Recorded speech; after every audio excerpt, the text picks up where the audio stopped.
Reverie, Levely. This arc has many names. Well, in fact, there's only two. Comprised of 6 chapters and 12 episodes, it is short, but one of the most world-building arcs we've seen of One Piece thus far, due to how many moving pieces are taking place and all the events that are set into motion. These One Piece videos have quickly become one of my favorite series to make, and despite my current injury, despite it just being a pinky, I feel I am kindred spirits with now 2 red-haired gentlemen within One Piece, those being Shanks and Eustace Kid. So if you too enjoy this content and my endeavors with 4 able fingers on my primary hand, please drop a subscription if you haven't already before we hop right into the video. After the events of Whole Cake Island, our crew goes through their typical events after an arc. The gang gives updates. Luffy and Chopper found a lovely raid suit of Sanji's, despite Sanji not using it now, and I am super excited to see it unveiled in Wano despite Sanji claiming he would never use it. Nami also unveils the addition of Zeus into her climate act, which I'm glad to see. Zeus is super cute. I wonder if she will ever have Prometheus. Most notably of the updates, Sanji and Luffy's bounties have increased. Sanji to 330 million, and Luffy, despite his inability to read the number correctly, now 1.5 billion. This jump in bounty from Dressrosa is huge, now having one of the highest bounties of all time. If I'm not mistaken, it might be number 7. This is me from the future now chiming in. Yes, it is the number 7th highest bounty of all time. Thank you, future self. In Luffy's short time after training with Rayleigh, our rubber boy has now made quite the name for himself. Many people across the world react to this news of Luffy having a 1.5 billion bounty and all that transpired, and we see Neptune planning to declare Fishman Island under Straw Hat's protection, which fulfills Luffy's statement to Big Mom that he'd have Fishman Island under his protection long ago. Sakazuki also had quite a scoff at the news, as well does our Zihaha friend within Blackbeard, as the news declares Luffy the 5th Emperor. I know it's open to interpretation, but to my head canon, which of course is the most canon of all canon, at this point, Luffy is currently an Emperor. Within Reverie's arc, we thankfully get to see all the lovely characters we haven't seen in quite a while, including Rebecca and Riku, who are saved by none other than our favorite pink-haired individual within Kobe. Kobe seems to have had quite the glow up. Now a captain of the Marines and proficient in observation hockey, more so than he was at Marineford, he also has made quite the name for himself within the time skip in an event called the Rockyport Incident, in which he protected citizens and became known as a hero. Seeing Kobe so strong after all this time really made me happy. If you didn't know, Kobe is one of my favorite characters within One Piece and one of my personal candidates for Conqueror's Haki. I really do envision Kobe eventually having a symbiotic relationship with Luffy and eventually on a level of strength where he can help Luffy in the final war to come. Kobe viewing the newspaper, he had tears of joy as Luffy inspired his dream long ago. I loved particularly through the anime, despite some viewing it as filler, witnessing the immense flashbacks with new animations that took place. My favorites of these flashbacks were of course Shanks and Luffy, and then Kobe and Luffy as well. The last notable individual reading the newspaper and reacting to the news is Sabo. We haven't heard from the Revolutionary Army since Blackbeard destroyed Baltigo, but our Revolutionary Army friends are doing just fine. The Revolutionary Army, despite being in the shadows so long, finally makes their objective known, in which they plan to declare war against the world nobles at Reverie, and this leads us to an introduction of the 4 commanders of the Revolutionary Army within Morley, Belobeti, Lindbergh, and Karasu as they save a small town. The Revolutionary Army commanders fit the outcast individuals I'd imagine would be part of the Revolutionary Army, all having very unique and cool appearances as well as abilities. I'm curious though regarding their level of strength. Obviously we know that Sabo can be on par with an admiral, but them taking this big step at Reverie with tons of the world government and marines assembled is quite ballsy to say the least. I love this concept though of this ballsy move because it shows just how in-game we are within One Piece. At Reverie, we see my favorite Admiral Fujitora meeting with Green Bull, and damn it Oda, we don't get to see Green Bull's face. Fujitora does inform us though that he visited Vegapunk and that Vegapunk invented something that could render the 7 warlords of the sea system obsolete, which has been Fujitora's long-term goal. Again, more pieces are coming into play. The abolition of the 7 warlord system, the declaration of war, all within a few chapters, and we're not even done yet. Kings from all over arrive at Reverie, and 3 princesses within Shirahoshi, Vivi, and Rebecca all break the ice with their love of Luffy and the gang.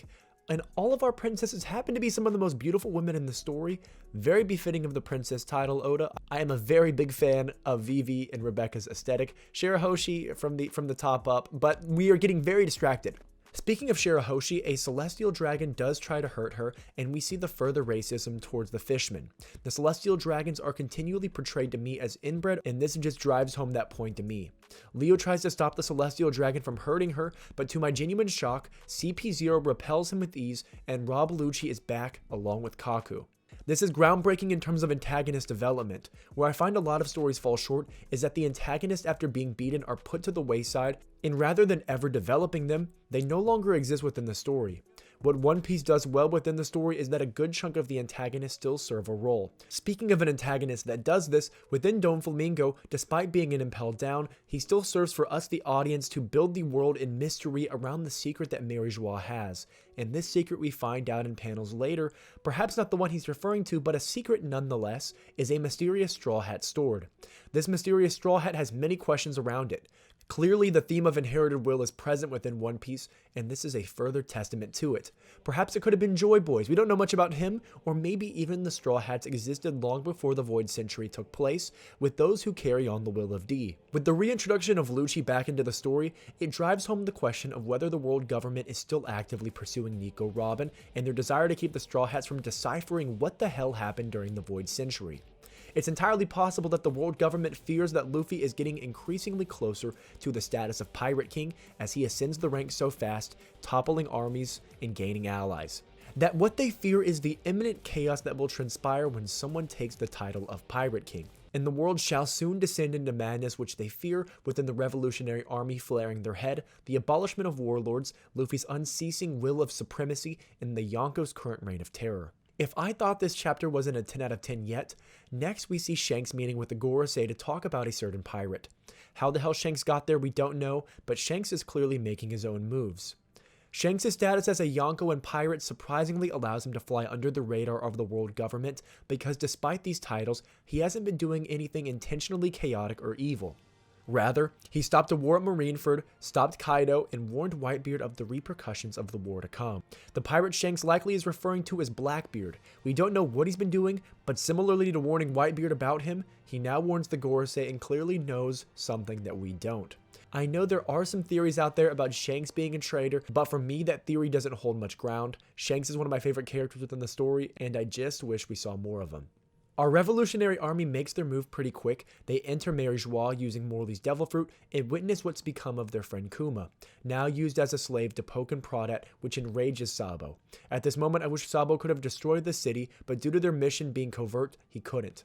Kuma served as a symbol to never defy the world government, but our Straw Hats and Revolutionary Army will do a hell of a lot more than simply defy them. Reverie really drives home the point that there is an empty throne within it that the royals pledged to never sit on as a symbol of everyone being on equal footing, and we see the royals gather for Reverie. During this time, the elders discuss the recent chaos necessitating a world cleansing, and they head for the empty throne, and rather than finding it empty, we see a mysterious figure within M, and the 5 elder stars kneel before him, asking what the next name that should be extinguished from history is. Wow, I can't even imagine reading these chapters as they came out and seeing Reddit and Twitter go absolutely bonkers as Oda just drops his absolute bombshell on us. In typical Oda fashion, he introduces an antagonist, not just any antagonist, the central antagonist of the entire story, the overarching villain, 900 chapters in. M on first impression based on the elders' reverement of him and the implications he's extinguished those from history before, the only logical way this makes sense to me is if M was granted eternal life by the Opi Opi no Mi, which would make good sense to why it was so sought after by the world government and pirates. I'm not sure if M is necessarily powerful in strength, but clearly in status and connection, and I am on the edge of my seat awaiting more about this villain. Rob Lucci's introduction into the story was surprising, and I can only imagine he's grown in strength since we've seen him last. Given he was very easily able to defeat Leo with a single move, his various forms of hockey likely have grown, but his mission, I imagine, has not changed. I love world building within storytelling often more than fights, so Reverie for me was beyond my expectations, all within a few small chapters. If you enjoyed my blind review of Reverie and want to see more One Piece content, guys, I'm going to let you in on a secret. I am already a good chunk into Wano, and so if you want to see more videos like this, please don't forget to drop a subscription if you haven't already. We're actually super close to 500 subscribers, so every subscription counts, and all of your feedback below I always read too, and I really do appreciate all of it. So my friends, be greedier, and I'll catch you next time.